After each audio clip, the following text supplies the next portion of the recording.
எல்லோருக்கும் இதற்கென எனது வணக்கத்தை தெரிவித்துக் கொள்கிறேன்.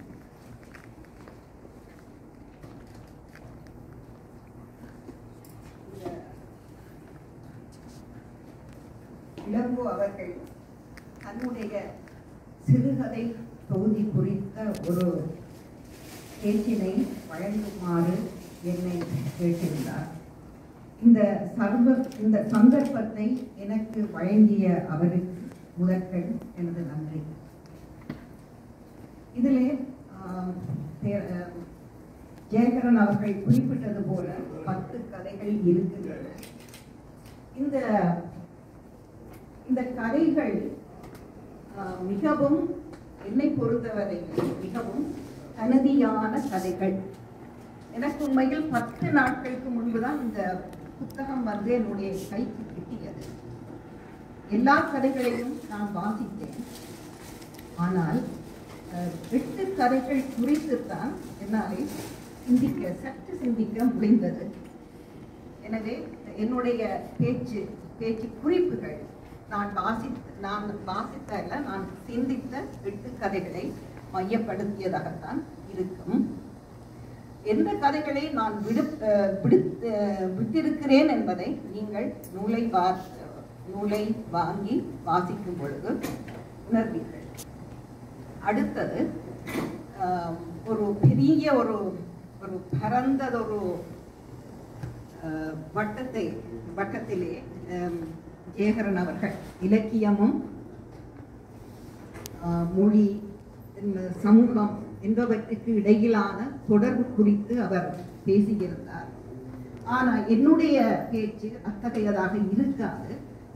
நான் நூலுக்குள்ளே தான் போய் அந்த நூல் பற்றி தான் பேசுவேன். எனக்கு அந்த பொதுவாக பேசுவது என்பது கடினம். நூலாசிரியர் தன்னுடைய உறைந்த நதி என்ற ஒரு அருமையான கதை இருக்கிறது.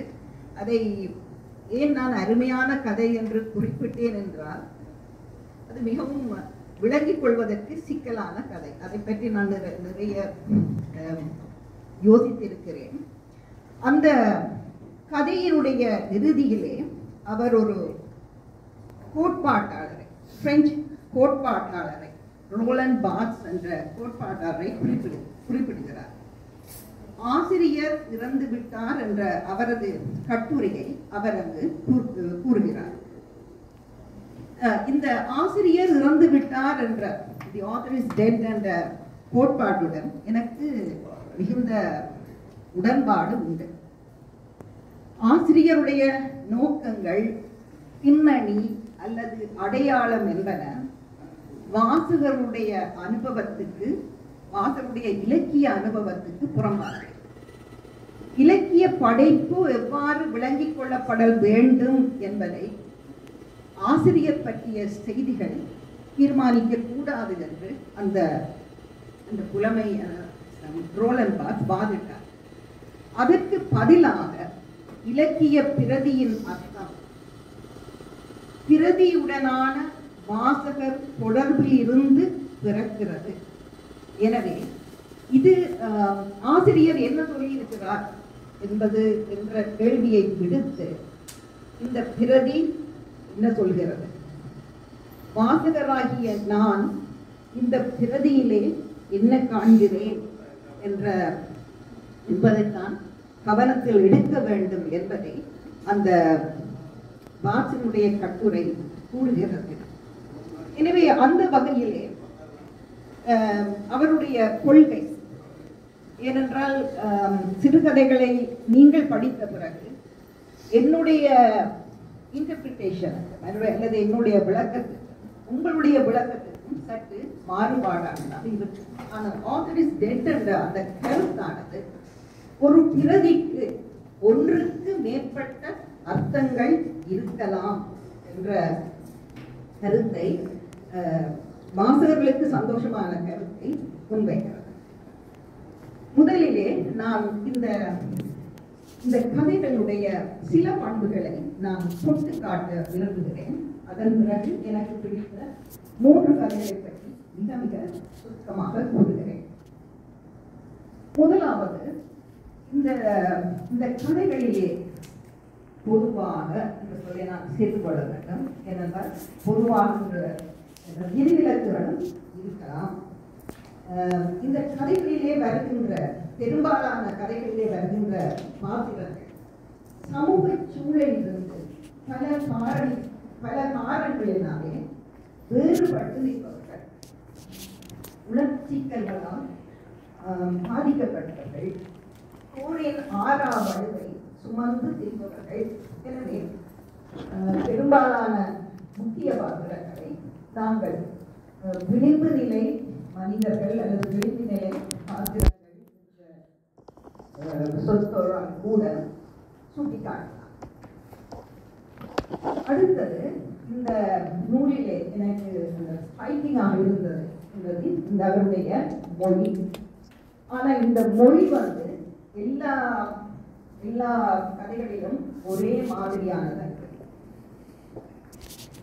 முதலாவது நான் அவதானித்த விஷயம், அவர் எந்த ஒரு நிகழ்வுகளையோ அல்லது பாத்திரத்தையோ ரொமான்டிசைஸ் பண்ற ரொமான்டிசைஸ் பண்ற அவர் எழுதவில்லை. சில வகைகளிலே சில எழுத்துக்கள் சில கதைகளிலே அந்த எழுத்து சுரபயமானதாக, அதாவது உணர்ச்சிகளை எழுப்பாத ஒரு எழுத்தாக இருப்பதை நாங்கள் காணலாம்.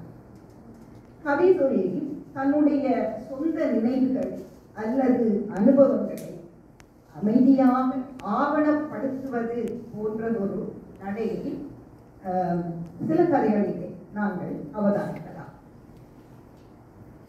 பேச்சு தமிழ் பிரயோகமோ அல்லது ஆங்கில வார்த்தை பிரயோகங்களோ இல்லை என்று சொல்ல முடியாது. ஆனால் பெரும்பாலும் ஸ்டாண்டர்ட் தமிழ், நியம தமிழைத்தான் அவர் பயன்படுத்தி இருக்கிறார். என்றபடியால் சில சமயங்களிலே அவ்வப்போது புனைவுக்கும் அபுனைவுக்கும், ஃபிக்ஷனுக்கும் நான் ஃபிக்ஷனுக்குமான அந்த எல்லைகள் சில நேரங்களிலே தெளிவற்றதாக அமைந்து விடுகிறதையும் நான் கவனித்தேன். ஆனால் நான் இவ்வாறு சொல்வது ஏற்கனவே குறிப்பிட்டது போல எல்லா கதைகளுக்கும் பொருந்தாது. எடுத்துக்காட்டாக நான் உன்னை முத்தமிடுகையில் சிரித்துக் கொண்டிருந்தார் என்ற கதையிலும், வெள்ளவாய்க்கால் வைரவர் என்ற கதையிலும் இந்த நடையினுடைய நிகழ்ச்சியான தன்மையை நாங்கள் பார்க்கலாம். உண்மையில் குறிப்பாக சொல்ல வேண்டும் என்றால், நான் உன்னை முத்தமிடுகையில் புத்தர் சிரித்துக் கொண்டிருந்தார் என்ற கதையில் மொழியானது உணர்ச்சி நிறைந்த மொழி, லாங்குவேஜ் என்று சொல்லுவோம், அப்படி இருக்கிறது. சரளமாக இயல்பாக தெளிவாக நீரோடை போல செல்கின்ற சில சமயங்களிலே கவித்துவமான மொழியாக, அதே சமயம் சுருக்கமான கட்டுப்பாட்டுடன் கூடிய மொழியாக அங்கே காணப்படுகிறது. அத்துடன் குறியீட்டு வலுக்கொண்ட ஆழமான மொழி பிரிவுகளையும் நாங்கள் இவருடைய நூலிலே காணலாம். உதாரணமாக அந்த உறைந்த நதி என்ற கதையில் வருகின்ற வலை, சிலந்தி வலை என்ற சொற்பிரயோகங்கள் குறியீட்டு பண்புகள் கொண்டவை என்று நான் கருதுகிறேன். அந்த வலை என்ற குறியீட்டு பிம்பம் பற்றிய வர்ணனை அதை நான் வாசிக்க விரும்புகிறேன். என்றால் அது தொடர்பாக இன்னொரு விடயத்தையும் நான் கூற விரும்புகிறேன்.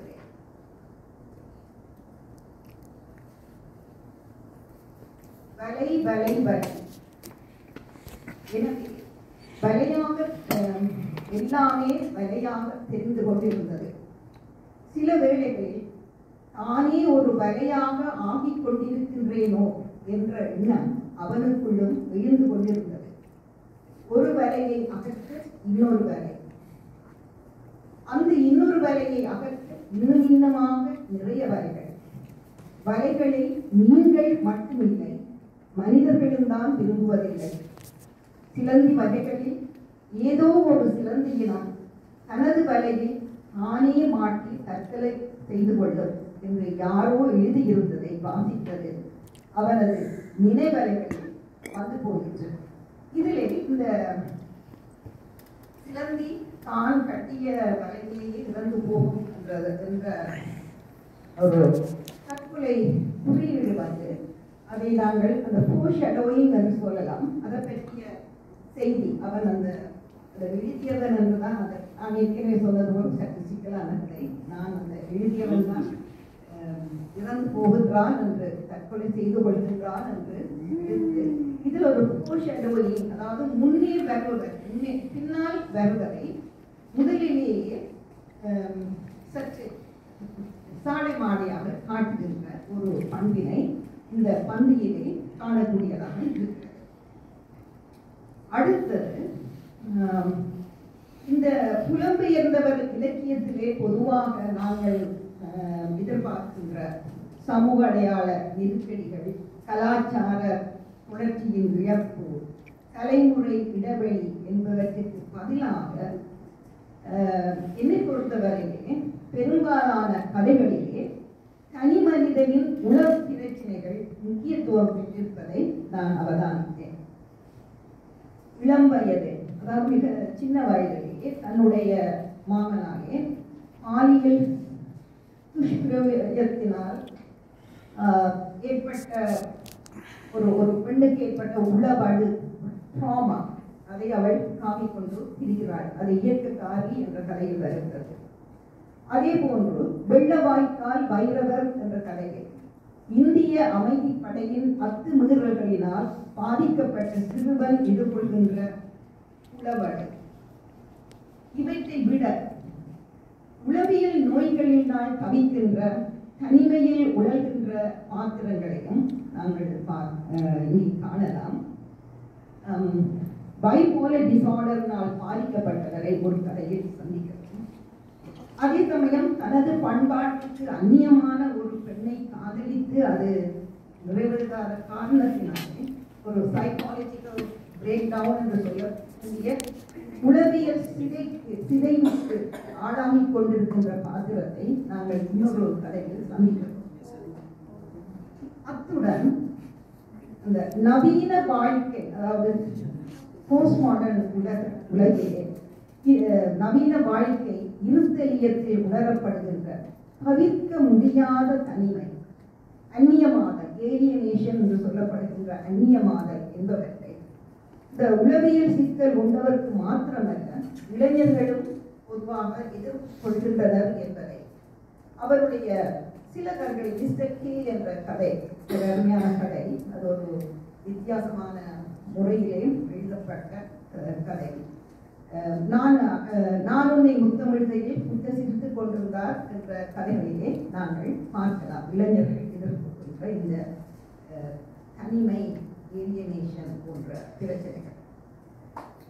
அத்துடன் இந்த பாலியல் தேவைகள் பற்றி சிந்தனையை தூண்டக்கூடிய கதைகள் என்றுதான் நான் சொல்வேன். அப்படி, அதாவது உதாரணமாக உளவியல் நோய்களினாலே பாதிக்கப்பட்டவர்கள், அவர்கள் எவ்வாறு அந்த உறவுகளை நிரந்தரமாக தக்க வைத்துக் கொள்வது அல்லது அவர்களுடைய தேவைகளை எவ்வாறு பூர்த்தி செய்து கொள்வது என்பது ஒரு முக்கியமான பிரச்சனை.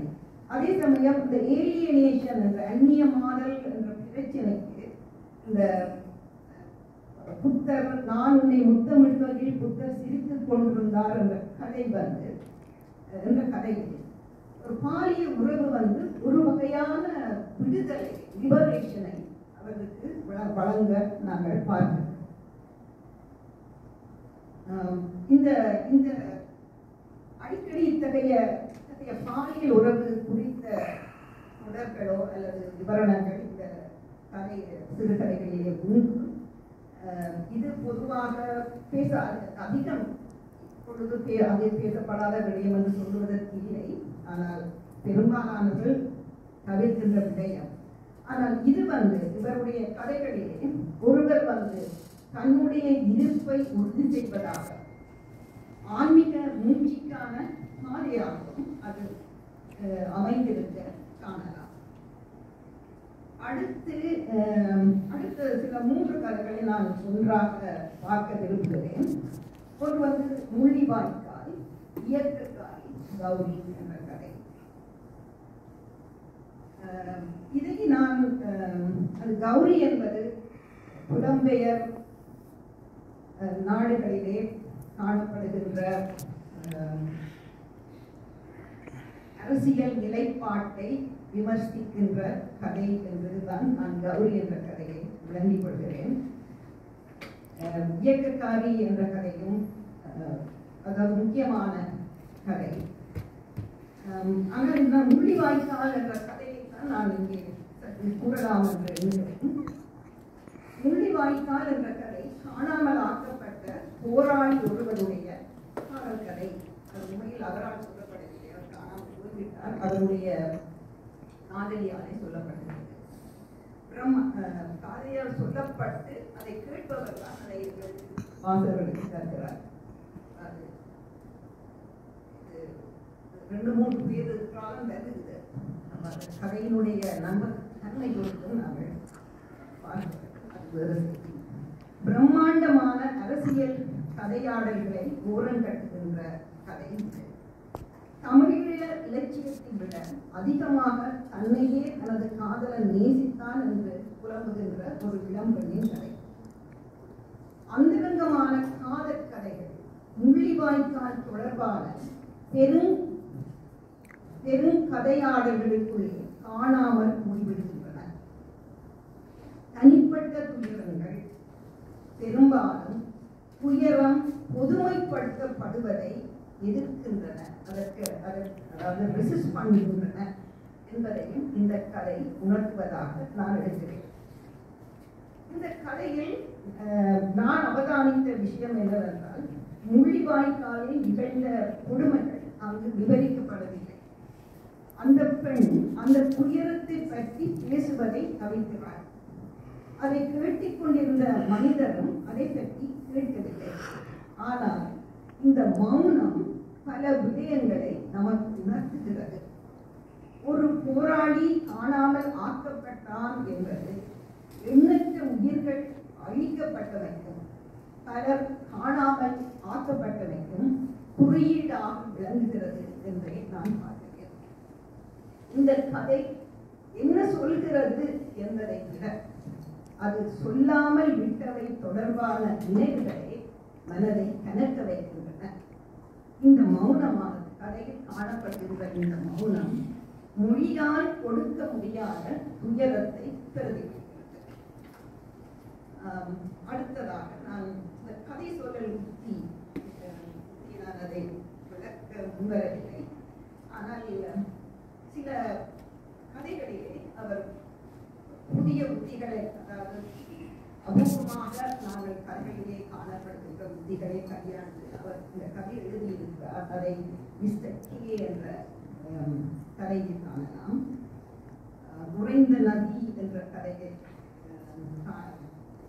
என்ற கதையிலும் பார்க்கலாம். அதாவது ஒரு இலக்கிய பரிசோதனை முயற்சிகள் என்றுதான் நான் அதை பற்றி பார்க்கிறேன். இறுதியாக இந்த ஏகாந்த 3 கதைகளை பற்றி ஒரு சுருக்க குறிப்புடன் எனது பேச்சை நான் நிறைவேற்றுகிறேன். ஏகாந்தம் என்பது உணர்ச்சியல். இதில் கதாநாயகனின் வாய்ப்புள்ள மனநோய் குறித்த கதை குறித்த விவரங்கள் எங்களுக்கு அங்கே இல்லை. ஆனால் அது விவரங்கள் தேவையும் இல்லை.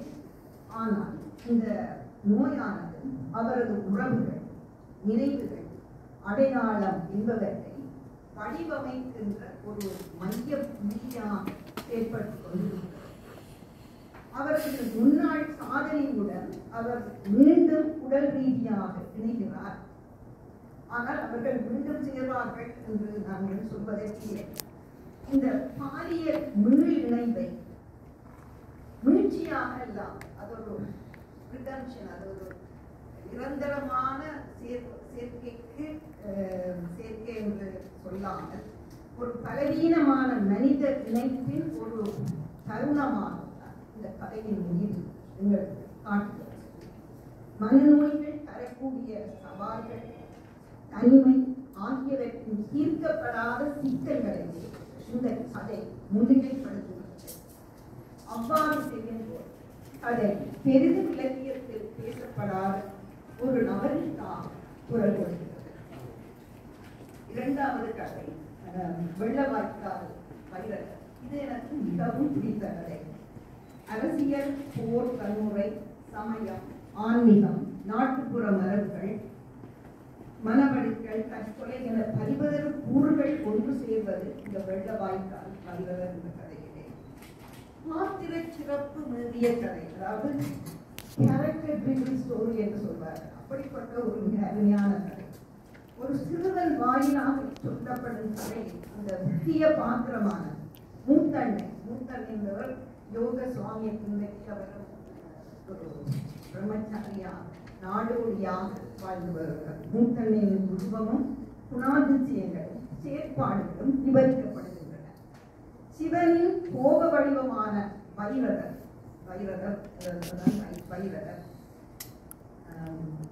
இந்த வைரவர் பிரதிபலிக்கின்ற நீதியுடனும் காவலுடனும் மூத்தண்ணையும் இணைக்கப்படுகிறார்.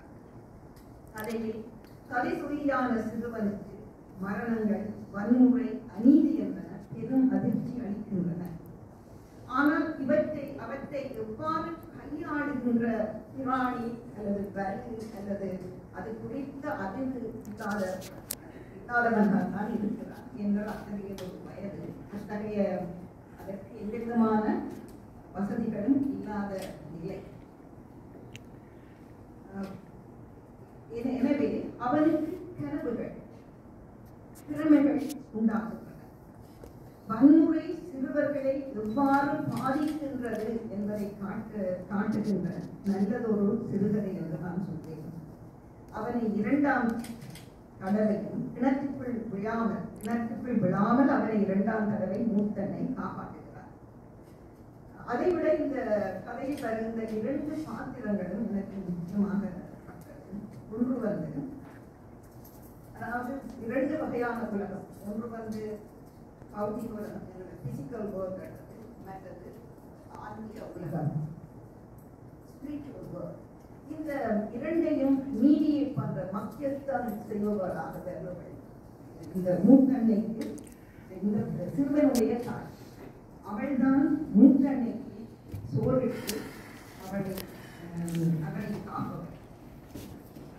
மற்றது என்னை பொறுத்தவரைக்கும் மகனை கிணற்றுக்குள் விழாமல் அடுத்தவளும், அடுத்து அவனை காப்பாற்றுவதும் அவள். இரண்டாவது பெண் பாதிக்கப்பட்டவர், அதாவது ஐபிகே அவர்களின் வன்முறையினாலே பாதிக்கப்பட்ட பெண்.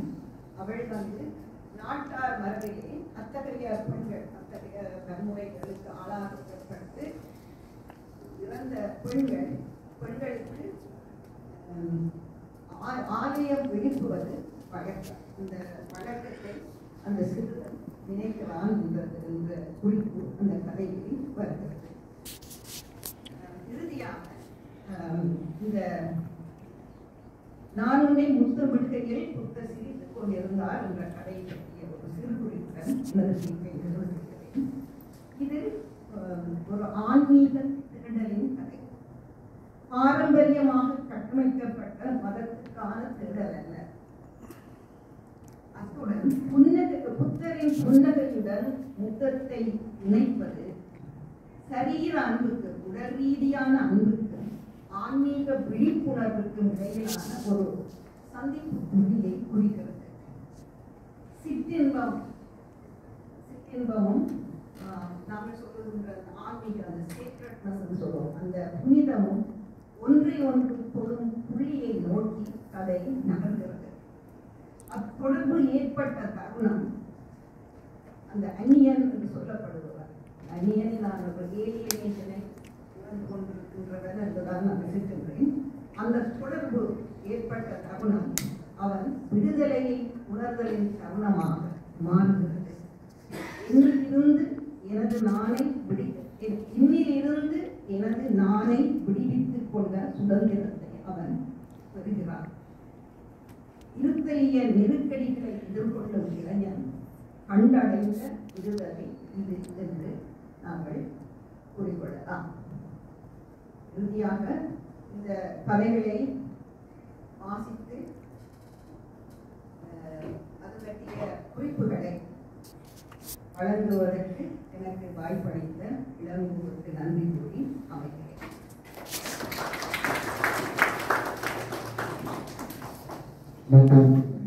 மைதிலி தயாநிதி வெளிப்படுத்துவது போல ஒரு நிகழ்வுக்காக தன்னை தயாரித்து குறிப்பிடக்கூடிய அதை தன்னுடைய கருத்துக்களை வழங்குவது என்பது இலகுவான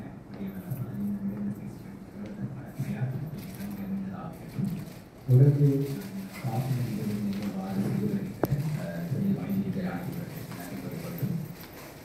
அடுத்ததாக இன்றைய நூல் வெளியீட்டு நிகழ்வுக்கு செல்கின்றோம். அதற்கு முன்னர் இந்த நூலை வெளியிட்டு ஒரு இணையம் என்று இலங்கையுடைய எழுத்துக்களை இணைக்கின்ற அறிமுகப்படுத்துகின்ற ஒரு இணையம் ஒன்றும் அறிமுகப்படுத்தப்படுகின்றது.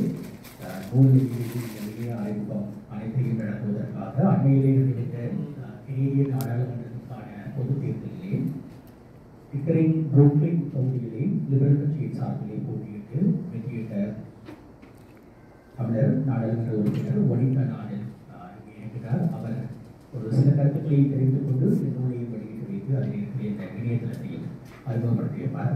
ஒனிதா நாடல்.